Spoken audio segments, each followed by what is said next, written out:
Today we kōrero with the bubbly and passionate Melodie Robinson. She's the head of sport, events and partnerships at TVNZ. She's a proud wife, mother, an accomplished journalist, and she was the first female rugby commentator in Aotearoa. We kōrero about all things women's rugby and her transition from modelling to getting on the pitch herself, women in business and leadership, the lessons, the learnings, and the power of presence. Being yourself and not letting somebody's opinion stop you from achieving what you set out to do. Also, we kōrero about health, menopause, life struggles, purposeful feedback, messages for our children, and she makes a bold prediction for the Women's Rugby World Cup. Let's get into it. Thank you so much for having us in your whare today. It's so beautiful, and I'm really glad that this is our backdrop today because everybody should see this. Who was the artist again? It's Tina Hira, Māori artist, who she lives in Matarangi and she's just starting to hit it big. She's been asked to go over to work in a art gallery in Geneva. So we brought this as our first art piece before she gets really big and we can't afford them. Yeah. So there you go. Shout out Tina. Now we always start with a wellbeing card before we crack into interviews, and we've made this deck to try and ask better questions instead of just our stock standard ones in the workplace or just with our whānau. So these get used at dinner tables and workplaces. So run the gauntlet. Okay, do I read this out? Read it out and then let us know what your answer is. Okay, if today was the last day of your life, who would you call and what would you tell them? I would call my husband Marcus, and I would tell him that I loved him and I have appreciated how he's let me be me and given me kisses and cuddles and affection every single day, even when I'm grumpy and don't want him to touch me. Yeah, even you're like, read the signs. He's awesome. He's a great husband. Yeah. Oh, shout out Marcus. All right, so tell us about you. Tell us about where you hail from, your big whānau. Tell us about that. Cool. Called Melodie Robinson, takuanoa. No Aotearoa hau, but we're from Aotearoa and Little River. Our hapu is Kati Erekihu, and I have cousins from Aotearoa, Little River. They live all around the world, and it was a beautiful, idyllic background to grow up. And my Pākehā side are the Irish English immigrants. And they all live in Christchurch as well in Aotearoa. So so a big family on both sides. Yeah, that's epic. Now your dad had quite a tough journey. So growing up, navigating being whāngai. So talk to us about that and the lessons that you took from him. I think back when Dad was growing up, it was reasonably difficult if you were Māori because I think culture was quite, homogenised, everybody had to be the same. And it wasn't cool to be Māori. Yeah. So firstly, they didn't talk about whāngai and why you would be given to your grandparents. His mum and dad, my taua and paua, were 16 when they had him. So yeah, really young. So my great taua and paua in Aotearoa took him in. But he also spent a lot of time growing up with Uncle Henry on the Kaik, which is where Unuku Marae is. And nobody explained to him why he was given away. And I don't think it was easy. He'd tell me that he'd have to run, the 2.5 Ks from Uncle Henry's to school in the morning, back through the paddocks at night. And he got TB when he was 5, tuberculosis. Oh, wow. So he was actually in hospital for a year and he got 3/4 of one of his lungs taken out. And he used to tell me when I was growing up, because he had a massive scar on his back, that a crocodile bit him. So it was only later on that I found out the truth, that he'd pretty much been in hospital through his formative years of where you develop, that love and affection and feeling of whānau. So you can imagine very difficult. And then he ended up being a fireman for many, many years. Had a really good career there, loved it. But his nickname was Sooty, which is not really that funny. No. Because there weren't very many Māori in the fire service at the time, which he sort of laughed off. But I can remember many incidents, and probably the worst ones were when he'd moved to Australia. He moved over there to, for work opportunities. We would go out into cafes and restaurants, and the restaurant, this particular restaurant, was open in Port Douglas, and they took one look at him. He's very Māori looking, said, no, it's closed. And we knew why. So, and I could see the hurt. So yeah, it's just a terrible thing for your parents to grow up, or your dad to grow up, and he ended up learning te reo Māori and a lot more about his own tikanga while he was in Australia, ironically. Yeah. And he passed away at 74. He had very bad health, actually asbestos poisoning. So he only had one lung and a quarter, and then he ended up heart attack, but also not being able to breathe. But he's back buried at the Kayak where he wanted to be, where it all started out. So that's a lovely end. And he died much more easy with who he is, where he came from. Yeah, had connected to his sense. Oh my goodness. He was very naughty though. Yeah. Which is why I've got my mischievous side too. So I blame it all on him. So that's where those lessons came in. the naughty side. More of that, I'm sure, is going to come out. So walk us through. So you've had some really interesting transitions, and this one really just tickles my fancy. So you're at uni, and you win Miss Canterbury, which is outstanding. Congratulations. Then you move into modelling, and then you go into rugby. So talk to us about that transition and how that pathway all happened. Oh, mate, I don't know. But my mum was a little bit worried about me. She was actually slightly racist, actually. She used to tell me off as speaking like my cousins, right? So she put me in an elocution course. Oh, yes, yeah. That's how you say it. Yeah, that's how you say it. Your linguistics. Yes. And then she put me in a course with this modelling agency to try and make me act like a lady. It didn't work, by the way. But anyway, it ended up that Denise Saunders was the owner of this modelling agency, and she took quite a liking to me and started to book me for work as a 16, 17-year-old. So I started to earn a bit of money while I was at school, and she used to run Miss Canterbury. Yep. So through default, I entered it, ended up winning, which is quite funny, and going to Miss New Zealand. My cousin got second, I got third, and a lovely woman from Tauranga ended up winning it.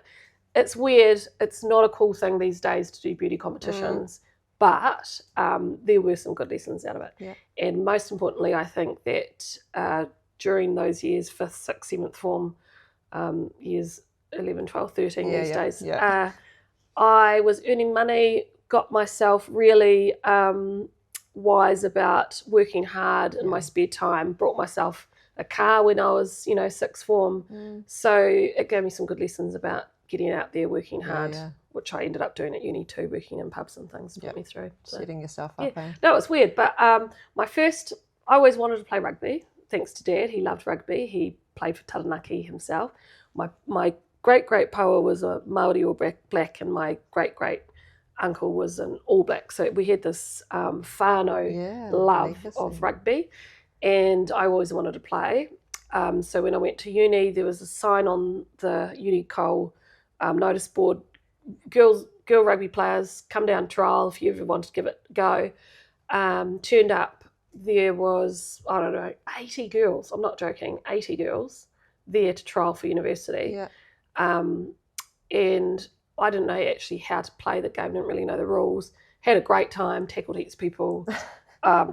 Wasn't that good, but all I could hear was a lot of experienced women's rugby players who looked like Ronda Rousey saying, "Who's that Miss Canterbury? Where is she? Let's smash her."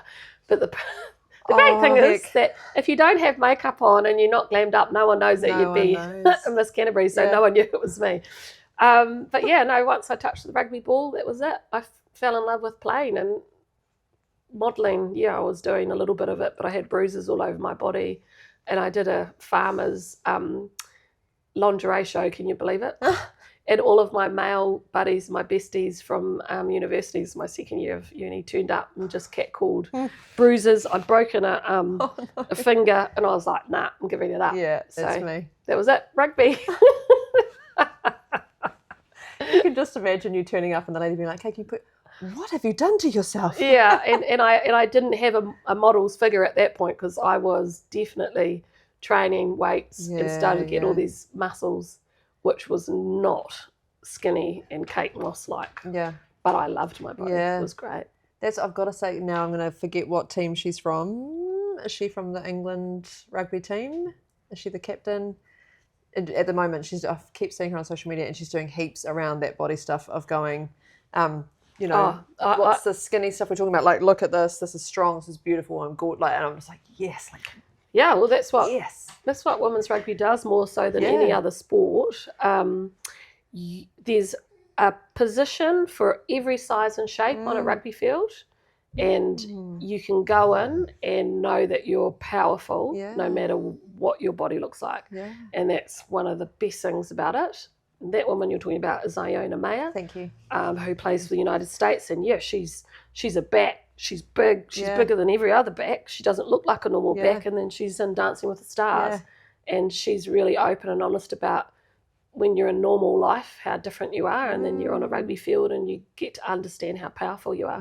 Yeah. And then she's hilarious too. She's really good. Hilarious. And then when you tackle somebody, that's the most fun thing too, because you're not allowed to do that in real life. When you made that team, just out of interest, did you go, by the way, I was Miss Canterbury? Once they worked it out? Once you were safe and off the field? No. I've tried to leave that Miss Canterbury thing behind, but it follows me. It follows you. It's a pretty cool thing to have. All of us are jealous. Now, have your children, Jensen and Freddie, ever sort of changed your mindset around what success is, or like the kind of leader or who you are when you show up into those spaces? Yeah, so I think when I was younger, I was all about working hard, making sure I got into rugby teams, which was all on this mission to be a rugby commentator. Yep. And so it was 100% focused. It was quite selfish being an athlete. It was selfish, focused on trying to get into commentary. When I first got to Sky TV, I was working breakfast radio on my FM. I had a full-time job at Extra MSM, which was sport producer, and then I was commentating in my first year for Sky, and there was no time for anything else, and I was horribly grumpy. Then eventually, when you start to achieve some of those career goals, you realise there's something else, and that's when I met Marcus, fell in love in around about a week, and I think 2 months later I was pregnant. Happened very fast, but I think I was about 35, so I had to move fast, because and I think having kids makes you think it's not just about you. Yes, you want to provide for your family, but you can't put yourself at the centre of everything. Now, actually, it's to pass on to the next generation. And so instead of always exercising now or always being at work, I make sure that I've got time to take the kids to sports, to be in the car with them afterwards, to get to their sports in the weekend and make them the centre of everything. So, I've changed hugely, and I think having children is the best thing that I've probably ever done, to be honest. Brings perspective, eh? It's pretty special. And that's the stuff I look back on my life, my career, mum and dad were there for everything. And like, hands up, my dad drove a rubbish truck, and you'd see the truck pull up at the netball courts at Minot Park up the top, and he'd run down the hill, get to the court, and then go back to work. But it was a priority, and that's one of those things that I've continued as we show up. Like, even if I've got to drive 4 hours somewhere just to watch one game of whatever, we're going. Like, I think it's a pretty special thing to do. Yeah, well, I was pregnant with both Jensen and Freddie while I was working for Sky TV, which is pretty funny when you are pregnant on TV, because the shots when you're hosting started like this. And as I got more and more pregnant, the shots were like this, so they couldn't see my belly. But Jensen and Freddie grew up until they were about 7 and 8 seeing me on TV. And Jensen at 3 said, "Mama, I want to play rugby." And he's quite a big boy. I've coached him since he was 3 years old. And it's only now that he's in and out of St Peter's first 15, and he's only 15, so he's doing great. Just in the last 2 years, I haven't been coaching him anymore, because that's a big rugby school, so they've got all of their rugby system sorted. But I did say to him 4 weeks ago, "Hey, honey, just when you're throwing the ball in, I think just need to take a small breath just before you throw it in, because the jumper's not quite up at an apex when the ball's getting to him." And he said to me, "What would you know about rugby?" I was like, "You little asshole." It was in front of my husband. I was like, "What?" I just couldn't believe it. Did your husband be like, off? hold on a moment? Yeah, no, Marcus had a word to him. Oh, as he's walking off, I said, "On 1, 2, will count, you bastard." I'm going to write it on the wall somewhere. You remind yourself. It's so funny. But they do, right? Because their world is, like how you were, and, you've got your set plays, and, not set plays, but things you want to achieve or your vision. You forget what your parents have done. So, yeah, I understand, but, ooh, child. He's turning 16, and Jensen has said specifically that if he has a party here, that I'm only allowed to stay in the house. I'm not allowed to go outside, socialise with his friends or be anywhere near them, and I'm not allowed to talk to any of the girls that he invites. Oh, she's going to. That's like holding up the target, mate. You wait. Everything you say, I'll do the opposite of. So if you said don't drink, saddle up. Yeah, exactly. Or you just make inside way more fun, and then everyone's going to stay in here with you anyway. Yeah. Oh, that's priceless. I love kids. Out of the mouths of babes and 16-year-olds.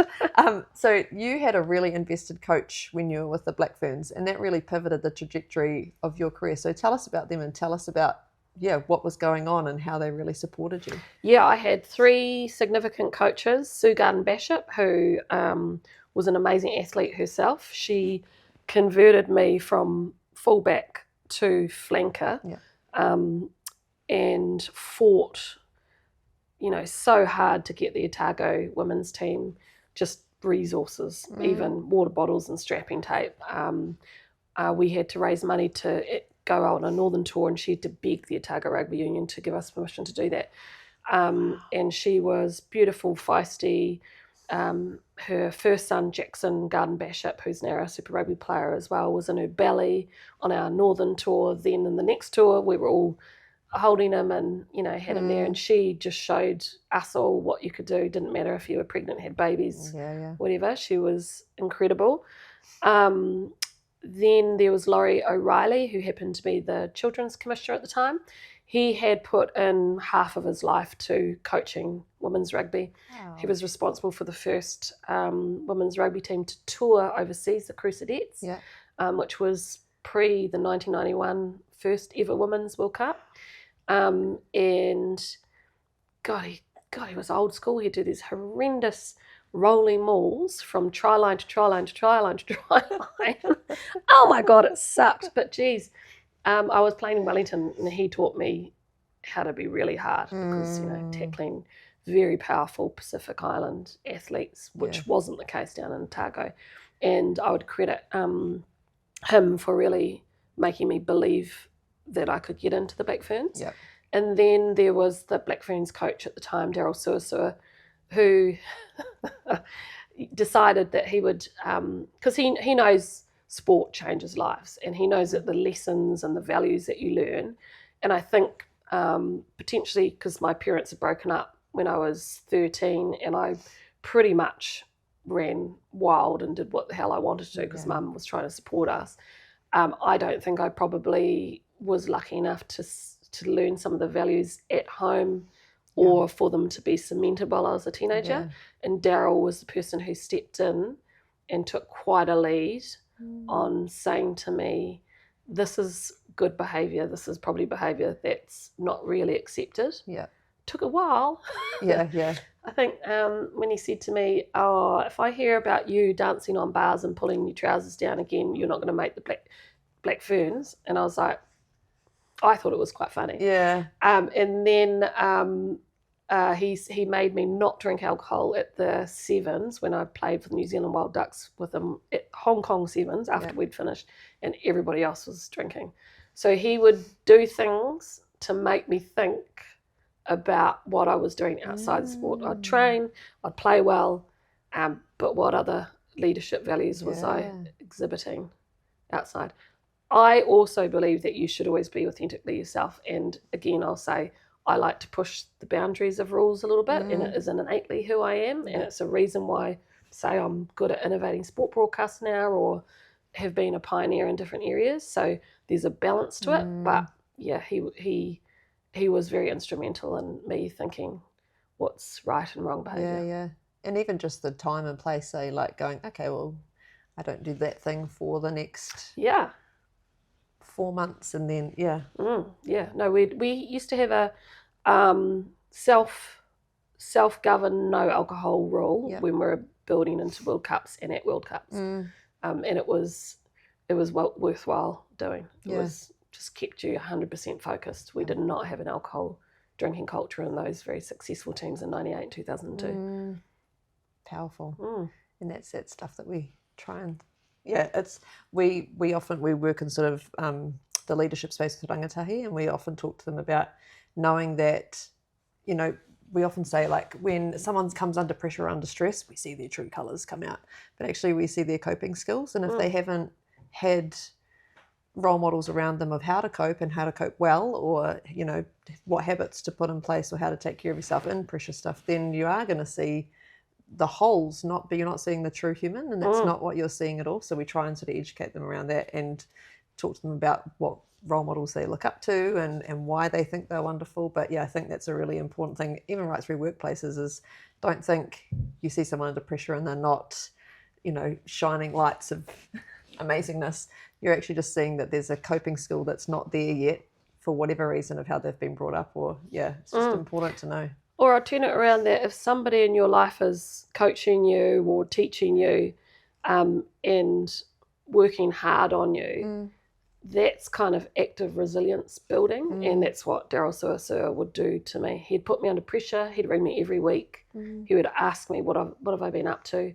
He trained me in the gym for 6 months ahead of one World Cup because he wanted my upper body. I mean, was there with me, my main coach. And he is a big reason why I'm resilient because he put me under the pump big time.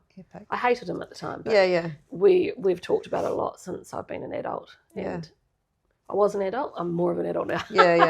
And I appreciate it. Just that accountability, just knew. Keep this accountable, this woman accountable. She's going to do amazing. She's going to become a trailblazer and a pioneer and do all of these amazing things. Look at you. So in saying that, so you have broken ground in multiple male-dominated spaces. So talk to us about that drive and ambition to be in there, whether it's broadcasting or rugby, and what's kept you in there to make those differences and fight for those changes. When I was at uni, you grow up in New Zealand as a woman or a girl, and you think you can do anything. This is a very equal society. Everybody's got the same starting place. We all know that's not true. If if your family's not rich, then you're behind the starting line. If you're Māori, Pacific Islander, you're behind the starting line even more. If you're a female, you're also behind the starting line compared to men, and that is, and particularly Pākehā men. And I did a piece of research around the coverage of women's sport, and at the time it was 7% in the media publications that I'd looked at, and that's kind of when it hit me, no one cares about women's sport. Journalists don't care about women's sport. So I was kind of like, well, how do I change that? So it was then in third year that I knew that I wanted to be a sports journalist.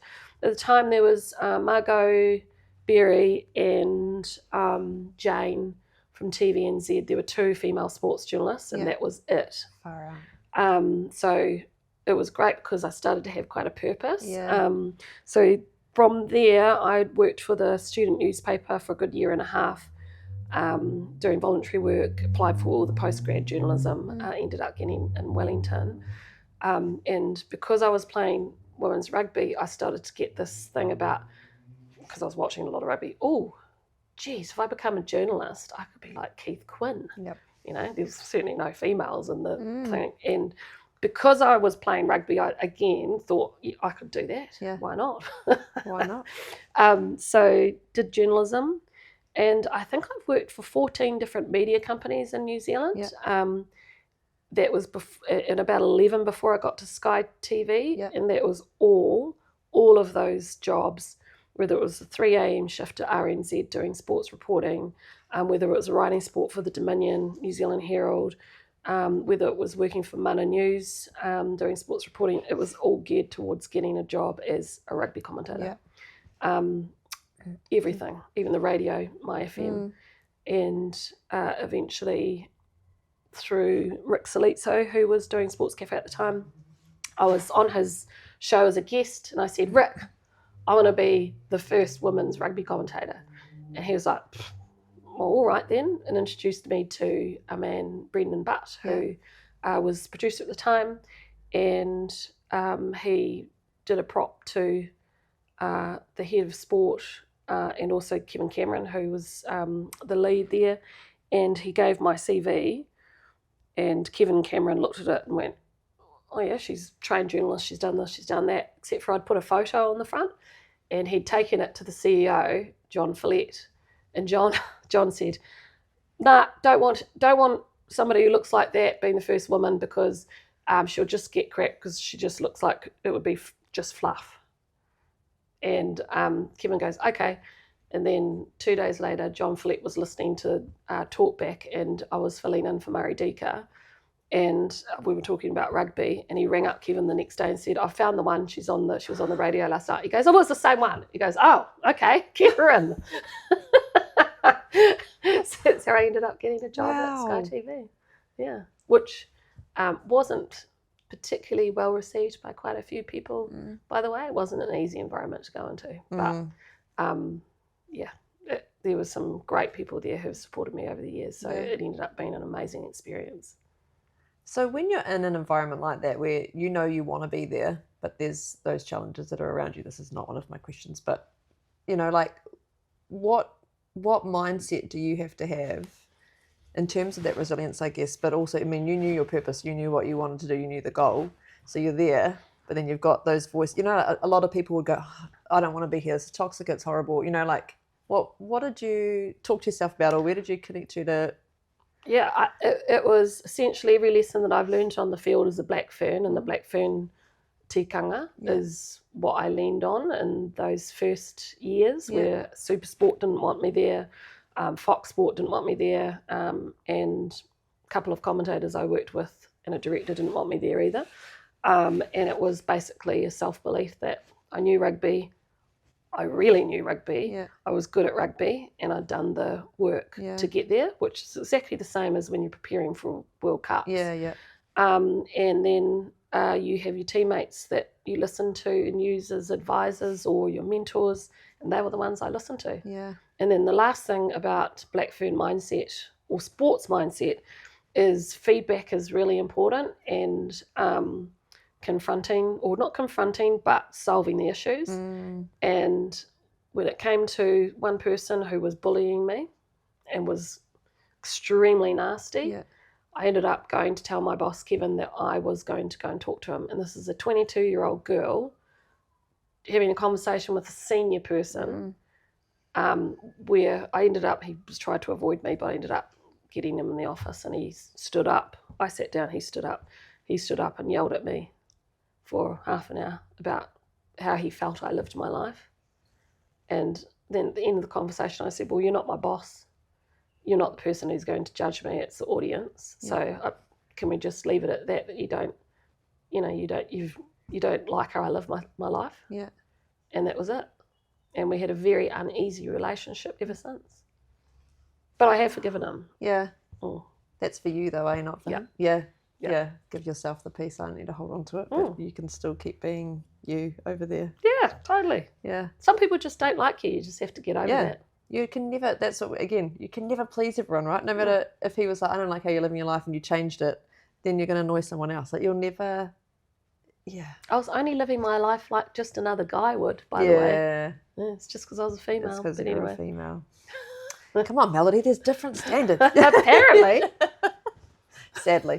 So on that then, what do you see are still potentially there are heaps, some of the challenges for women, both in sport and sort of in that journalism space, that we still need to be supporting our women to get through and, you know, beat down some doors or knock down some of these barriers that are happening?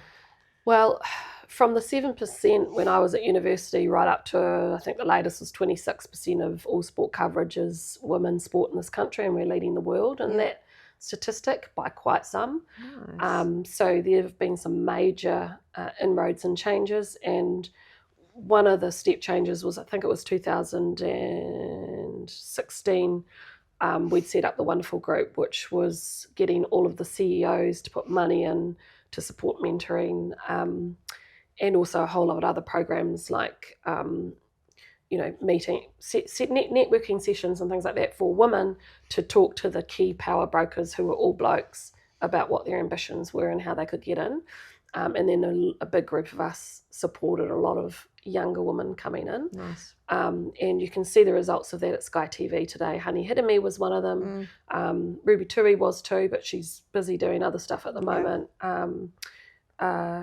Taylor Curtis, Taylor Tomasino, all of those girls who are now big names on Sky were part of that program. Yep. So I think that in a lot of areas it's changed for the better. Yep. And I think organisations, RNZ, TVNZ, Sky Sport have done a great job in that respect. Yep. We've also seen the power brokers change as well. Sophie Maloney, CEO, Jodie O'Donnell, CEO. You've got female board members in very, very powerful positions in those media companies. We've also got another female, Nadia Tollick, who's coming to be head of news and content, TVNZ. So changed dramatically. Yeah. The one area is executive producing roles in sport. They're all still males. Yeah. So I'm actually advertising for a role at the moment. So I'm going to take a different lens and look for something different there, because it's the people who make the decisions. And actually that training, women are usually put into floor manager roles or into production manager roles. Yeah. It actually starts a little bit earlier where we have to start putting females into producer roles. Yeah. Yeah. Yeah. And then other people have to think. People have been around for a long time, and this is why I stopped being a commentator, because if you stay there forever, there's never any space for a new person to come. Yeah. So if you go through a door, you should leave it open for others. And if I had stayed there, maybe other people wouldn't get the opportunity that they did when I left. So I think that's the same with executive producing as well in our industry. People should think about moving, not just staying in sports, moving to entertainment, moving to other areas, or not stopping other people come through, because I think that's still not a challenge. the plug. Yeah. Yeah. What's the other areas that I think? Probably the biggest challenge for females in commentary, and also even the role that I have or that Jodie O'Donnell has, is that they're judged differently from a male in that position by either the public or the media. Yeah. And it happens to female politicians as well. You just get judged in a different way, and it's crazy, and it's part of society, and I don't get it. It's really hard. How do we help anyone listening who might be doing that judging to be like, I hadn't thought I was doing that, but I was, and I'm going to change? Well, I think it's up to anyone who's aware of it. If you see it, is to say, hey, call it out. Yeah, call it out, just nicely and gently. Did you know that she's actually done XYZ, which was actually more qualified than the previous person for it? Those kinds of things. Yeah, so I like that. I try not to get too feisty these days, because my husband and I have had many arguments and debates about politics, and it's best to try and be constructive rather than passionate. Yes, I like that. Constructive rather than passionate. I appreciate that. What's the outcome I would like to see here? Yeah. Rather than just you will hear from my side. Do you have any non-negotiable values that you hold in any environments, whether you're home with your whānau, whether you're at work, that is just absolutely non-negotiable? Yes. Together, teamwork, hard work, goal orientated. They're very generic values, and honest feedback. They're very simple things, but gosh, in terms of making work environments and corporates healthy, they are essential. Okay. There's nothing worse than being next to a workmate who's so highly ambitious for their own personal gain. That just kills me, because it's the opposite of how rugby works, how sport works. and the only way you can deal with it is how either you react to it or your feedback system to that person. Yeah. But everybody changes in their life circumstance, so if you give them really constructive feedback, maybe they'll go one day, well, actually I'm going to be purpose driven instead of self-driven. It's that awareness though, isn't it? I really like it. I think Black Ferns do it really well. I think a few sports teams are doing it much better now, is that honest feedback, but like giving it as a gift. I'm not trying to tear you down, but we've got a job to do. We've got a short amount of time to do it, so we can't avoid a conversation for 6 months before I tell you, this isn't working for me on the field, or whatever in the workplace. And I think that's that mindset again. We think feedback's so negative and we try and avoid it because we don't want to hurt anyone's feelings or start a war, or whatever it is. But if we can have a culture where everyone knows that giving this as a gift to you because it's going to be better for you and us, and I'm not trying to tear anyone down, I think that's a really important, not just a value, but something to try and educate everyone around the place about as well. Yeah, TVNZ's one of our 3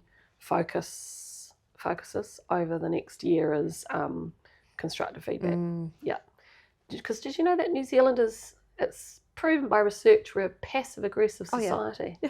Everybody smiles to your face and then knifes you on the back. Yeah, 100%. It's crazy. So if we can all give constructive feedback at the right time for the right reasons, it will solve quite a few issues. Yeah, that's one of my, so I've got my non-negotiable values are connection and usefulness. I want to be connected wherever I am and I want to be useful. And one I'd love to say is mine is integrity, but I can't say it yet because there's spaces where I'll hear someone say something like that about someone else, and instead of like dealing with it and being like, hold on a minute, there are times where I've stayed quiet, and so I can't say integrity is non-negotiable yet, because otherwise I'd have that out straight away and be like, but there are times where like there's someone I really looked up to in netball, so I managed the Waikato Bay Plenty Magic a couple of years ago, and before that the National League team for Waikato, and there was this woman on the sideline who I just thought was fantastic. I had idolised her for years. And then one person walked off and she goes to me, oh, she's so just this negative chat. And I went, whoa. And I was like, how do we deal with this? Because, I have you on a pedestal. And I went, I hope you don't talk about me like that when I walk off. Oh, Daz, I'd never do that to you. And it just those moments to go, like this. If there was an issue, just have a conversation with her. But it wasn't even that she was doing anything wrong. It just was a personal, and just think, time waster. Yeah, we don't need it. And particularly with women, we don't need it. We just need to lift everybody up and give them good feedback if it's going to help them be better, and then clap when they do better. No, I've definitely had a few women that have not liked me and have actively said things about me or worked behind my back. So mainly in corporate environment, not in sports. Yeah. So anyway, I would just like to take them on the rugby field and give them a bash. That would be perfect. But I'm not allowed to do that anymore. well, you could. Just invite them for a friendly game. I have tackled people in my backyard. I still do it on the odd occasion. At your son's birthday party. Yeah, exactly. Line up, kids. We're ready to go. You've been in probably a lot of spaces as well with Black Ferns, with uncertainty and change, who's going to be in, who's going to be out, and in corporate spaces. So how do you lead through that uncertainty and change? Have you seen any really good, or have you been the person who leads that really well? And what are some of the strategies people could learn from about dealing with people? Because we get scared. People get unnerved when there's change and transition, and all the bad behaviours come out in the background trying to basically save ourselves. So what are some things that you've seen or you've led through? Yeah, I love ambiguity and I thrive in uncertainty. And a great example is when I first started at TVNZ, I was brought in to lead new projects, and new projects have got unknowns, and there was so much nervousness around it. So actually I was coached really well by my boss at the time, Kate Slater. We put some process around dealing with the uncertainty. Nice. So real simple things like monthly meetings with all the different people involved, and then weekly, just to keep a timeline on how everyone's progressing. That's when they can share if they're a bit nervous about things. But the more the communication was spread across the business, the less uncertain it became. And when you have success out of a big new project, people start to feel better about the next one. Another example was COVID. All the programming, all the studios around the world stopped producing, and suddenly TVNZ had a real problem with what we were going to show New Zealand. One of the bosses, they didn't have much time to do anything, so they said, Melodie, go and prop to the Ministry of Education, we'll do the education channel. And myself and Navak Rogers propped to the Ministry of Education, and we got a multi-million-dollar deal to set up children's TV in 6 weeks, where we had to produce under COVID circumstances, so lots of health and safety, brand new education channel. So my sports team had nothing to do because there was no sports. So we lifted and shifted sports to education. We knew nothing about children's programs, who the producers were, who the production companies were, how to release rights on all of these programs. But all of these Kiwi producers and international producers were so amazing. Yeah. Gave the rights for free, a lot of it, and we ended up doing well over a year of an education channel so that kids who didn't have access to online computers were still able to learn. And probably one of the coolest things was we did a te reo and also a New Zealand history, a proper New Zealand history on what actually happened. And we ended up getting a whole lot of older New Zealanders feeding in and saying that they started to learn reo and had never heard the history. Wow. So it was really exciting. And that was, again, all about, being comfortable with it's not normal, setting up a little bit of a process around it and communication. And the media at the moment, we're in trouble, so everything's uncertain. But you just, I don't know, just get out of bed and be positive. And I'm guided by why I get out of bed. And so if I start everything with a positive narrative or a story around why we're doing it, I feel like I can handle uncertainty. That's spectacular. I was made, I was disestablished end of, what year are we, 25, end of 23. Yeah. My role, I didn't go for the one that they had. There was 2 of us who could go for it because I decided, right, if I'm disestablished, I'm going to try something different. It ended up that they extended me and gave me 2 jobs in one, and now they've made me full-time again. Funny how they have it. Yeah, and I'm the only person out of all of the GMs that was disestablished that is still there. But that is testament to, and there was a lot of uncertainty, lots of people, and it's, you can understand why, but lots of people losing it because they're being disestablished and what's next, because you've been a journalist or in the production for so long, and it's specialist skill set. But I think that positivity just comes again from being involved in sports back in the day, having a great husband and family, and having incredible friends, and a lot of them are still from sports. Yeah. That's those foundations, right? Yeah. Massive. I read something years ago and it said, you know, when your alarm goes off in the morning and you're like, oh, could have done with 15 more minutes, or you're like, versus going, yo, like just changing that first thought that you have in the morning to not like, but just going, cool, here we go. Or just whatever you can shift it to just shifts the rest of the day's mindset. And it's not the same, but it's similar to that of going, okay, well, glass half full, glass half empty, like whatever it's going to do is going to do it, right? But how I show up matters, how I choose to walk into that room. If I choose to be like, good morning, is it going to be another dark day today? Or, hey guys, brought a round of coffees, or no, it is. Yeah, it's hard to be positive, but if you put a lot of effort into thinking more positively, it makes a massive difference. Or get a dog and they come into your bed in the morning, lick your face, and then you're happy as for the rest of the day.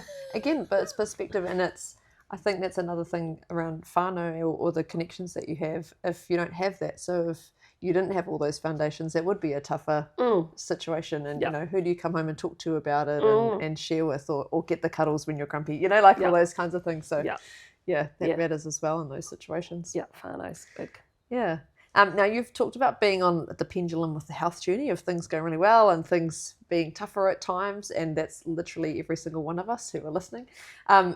You had some serious stress symptoms though, sort of in your 30s and 40s. So talk to us about that, what you noticed, how you noticed them, and then what you did or what actions you took. I think when you're focused on your career ambition or your sport ambition, you just 100% put a lot of work into it, and you just keep working, developing the skills. But sometimes that can get out of balance. And I feel like when I was on the road with Sky TV every weekend, Sky TV, I used to be full-time, and then they made me a fixed term, which allowed me to start working for a whole lot of other media companies. Yep. And so I started doing the AM show, fill-in, or Paul Henry show. I was working with Sky, then I was doing radio stuff. I've done lots of charity work for sport bodies as well, like College Rifles, and I was just overloading myself. And I started to get dizzy spells, not being able to sleep. It was like physical, and I stopped one day and thought, what's wrong? And it's because I hadn't stopped. Just had forgotten about reading books, taking a day off to do nothing, and just eating healthy, even little things like that.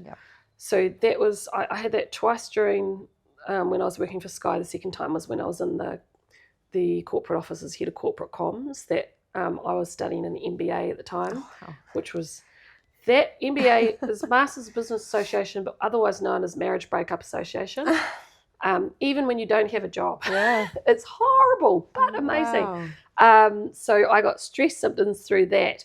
What I did was I ended up quitting the role at Sky TV to balance the MBA and balance my life, because it was better to have my health and happiness than work and do that. And plus my husband had a job at the time, so I was able to. I know a lot of people don't. That was really interesting, because you think that you can do everything, but actually, you can't. The menopause was probably another one that hit me from behind. I'm always been a runner. I love running. That's a habit from rugby days as well. And I don't know, one day I woke up and I didn't want to run. I didn't really want to cuddle my husband. My body was aching and I wasn't sleeping, and it was 6 months of this, and the way that I was putting weight on my body changed to my stomach, which I know a lot of people know that's a side effect of menopause, and I was miserable. So I was like, holy crap, I've got perimenopause. I think I was 48 or something, 47, I don't know. But no one was really talking about it as much then. It's only just recently that people are talking about it. So I just started reading up. Somebody gave me a book, and I was like, holy heck, this is it. Went to my doctor, and lucky enough to have a doctor who is Russian, so she's different. And she got my hormones tested, and I decided to do hormone therapy, and it's worked really well. But I have changed a lot. I don't do high intensity exercise anymore, because it's just not good for me at this age. So if I go for a run and if I stop in the middle of it, oh well. Whereas I never would have done that before.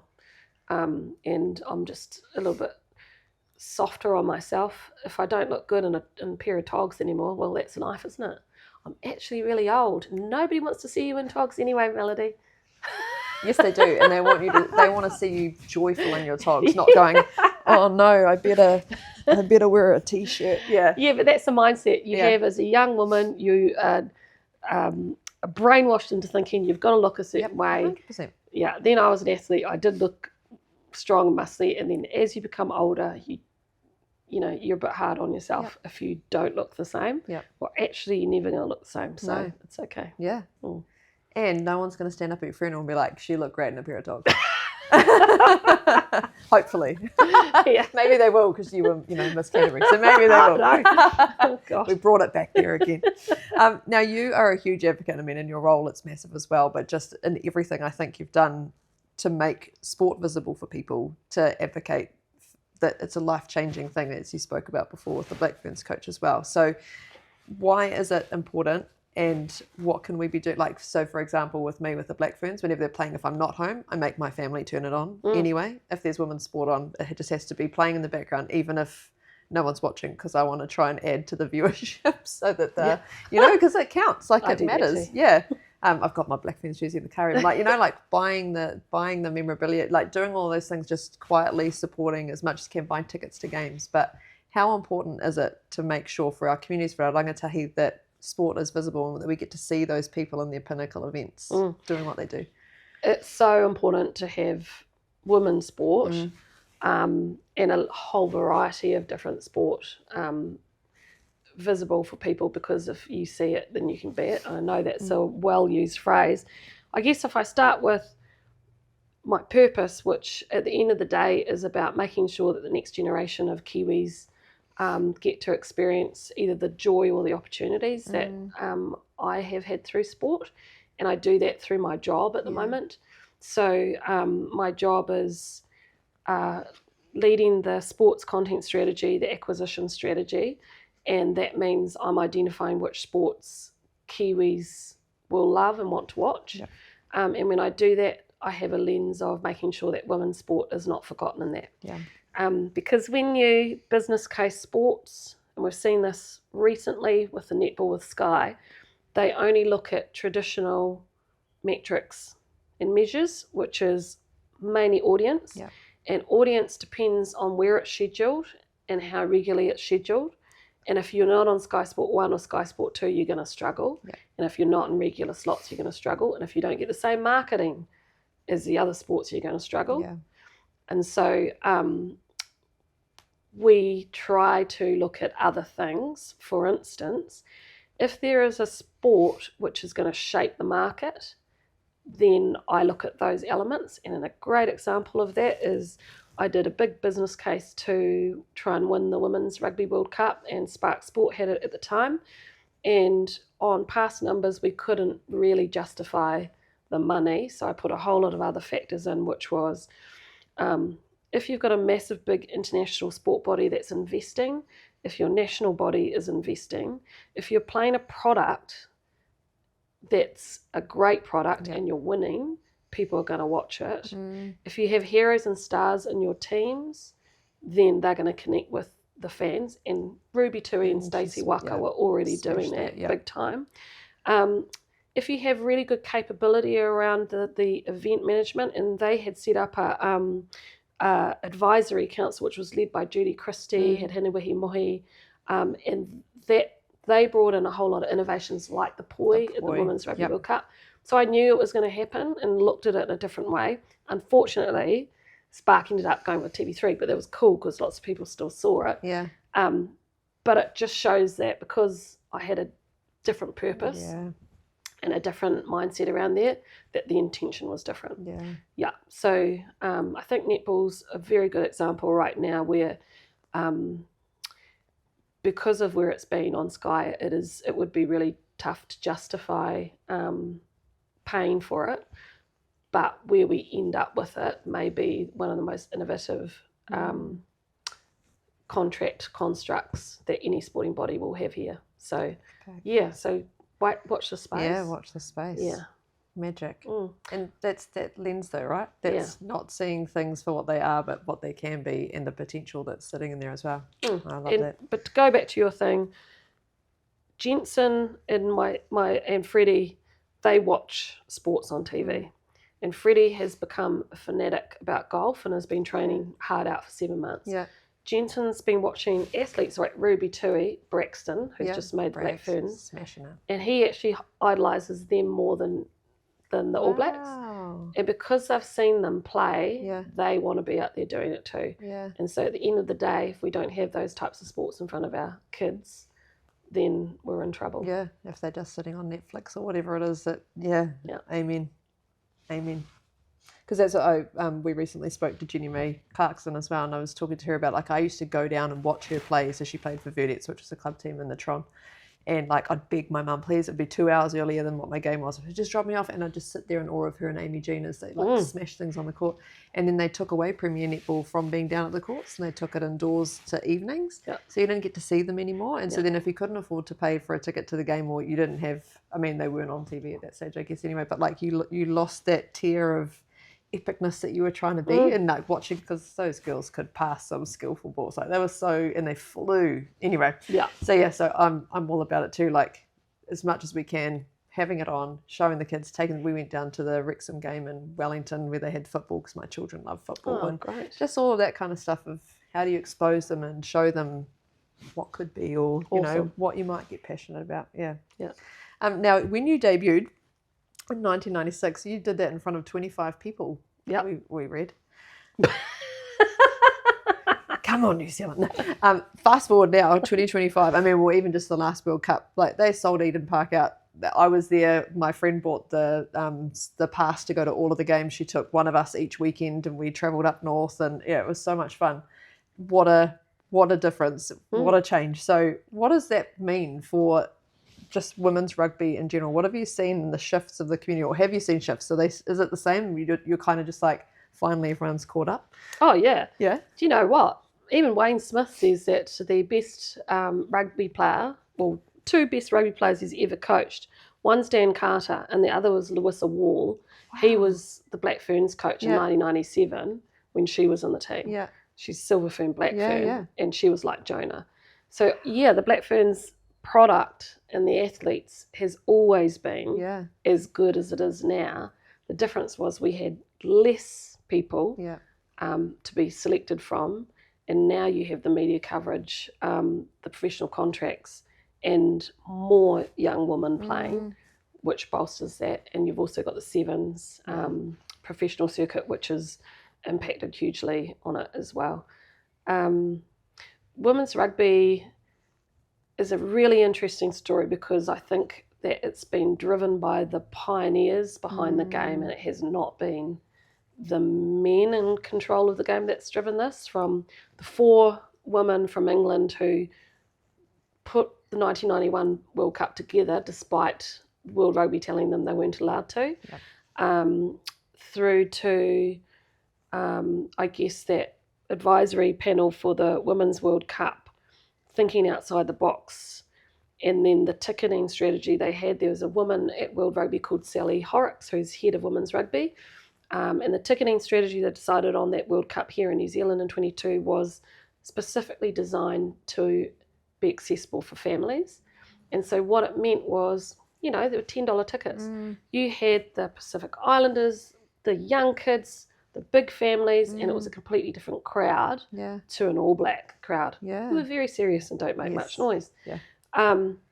So now we're at a point where for this World Cup in England, Twickenham, the final and the opening game are fully sold out. So it hasn't been by accident. It's been the work from a whole lot of very passionate people in the background, mainly women, lots of male champions who never gave up. Isn't that cool? Relentless. Because you knew it was epic. It's fantastic. Now, you have obviously won 2 World Cups yourself. So for those girls who are about to travel over and do what they do, what should they be paying attention to? What moments should they not miss? You know, because it's a flurry, there's lots going on. What are the things, what would be your advice to them to pay attention to? My advice to the Black Ferns going over wouldn't be around the high performance stuff or the game stuff. It's around the moments where you're not training, where you're just hanging with people who will be your best mates for life, and being really present for that. Also, make sure you socialise with some of the other teams and get to be friends with them as well. And then when you're going out to do your commercial obligations or meeting kids and stuff, just revel in the moment. Like, you're never really going to be a hero or a star like that ever again once your career finishes. So enjoy it. And I would also say, don't worry about the tall poppy syndrome in New Zealand. Just be a star. Shine. Yeah. Be you and shine. Amen. Do you have any bold predictions for the World Cup? My bold prediction for the Women's World Cup is that England is going to choke. Ooh. And I'm saying this as a Black Fern, not as a board member of World Rugby. Just want to put that out there. They've actually shown that they're a bit fragile in the last 2 games. And it's a fact that when you have a massive run of success, which they certainly have, I mean, the only blip was really that World Cup final when Black Ferns beat them in 22. At some point, the cracks, I know, the cracks are going to form when you have had that same game plan, same voices, same people, and I think it's starting to happen. And you imagine the pressure they have on them at home when they're at the pinnacle of their game. It wasn't as bad when they were here. They were still favourites to win. In New Zealand, we're not favourites, but they are the favourites. So I think that Black Ferns will surprise a few people because now they've got some of the 7 skills back. Georgie Miller is going to be the most outstanding.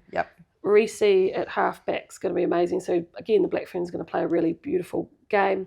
I think Canada are unfortunately on our side of the draw, and they are very good. And who knows what the French will do, because you never know what they'll do. That's true. They're always the. But yeah, I think have proven time and time again to. So I don't know. I don't think England are going to win it. There you go. There we go. You heard it here first. I'm excited. I'm so pumped. Now, you are a role model. You're a trailblazer. You're a legend. You are even the first Māori Barbie doll inspiration, which is pretty exceptional. So, what message do you hope that your career and your life choices, I guess, have given to the next generation?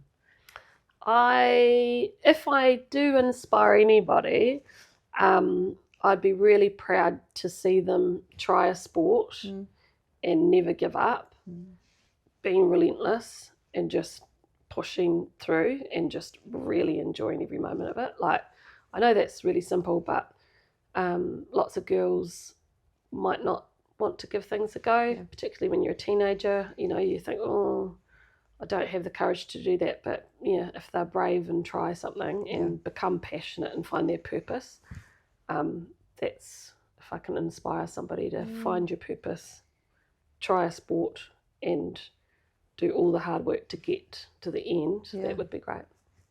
Amazing. My final question. So to your boys and to anybody who's listening, what would be your message around taking full advantage of life? And I feel like it's similar to what we've just talked about, but is there anything about like owning those moments, just stepping into the uncertainty? I guess my point would be that sometimes if you're a little bit different, don't conform. I talk about, you know, I'm mischievous. I see rules as grey. I like to push boundaries. I'm a pioneer. A lot of times people like that get told that's not how you're meant to be. You know, that's inappropriate. You've got to change something about yourself. Well, I think that's bullshit. And I think if you're authentically yourself, be mindful of your impact and make sure that you're kind and good and don't screw anybody over. But you should always be true to who you are. Don't change. Mic drop. Boxes are not made for us to fit into. All right, we have one last question. So each interviewee asks the next interviewee question. So this one is yours today. So if you read it out for us and then answer it. What is it that you are not doing? I'm not slowing down often enough still.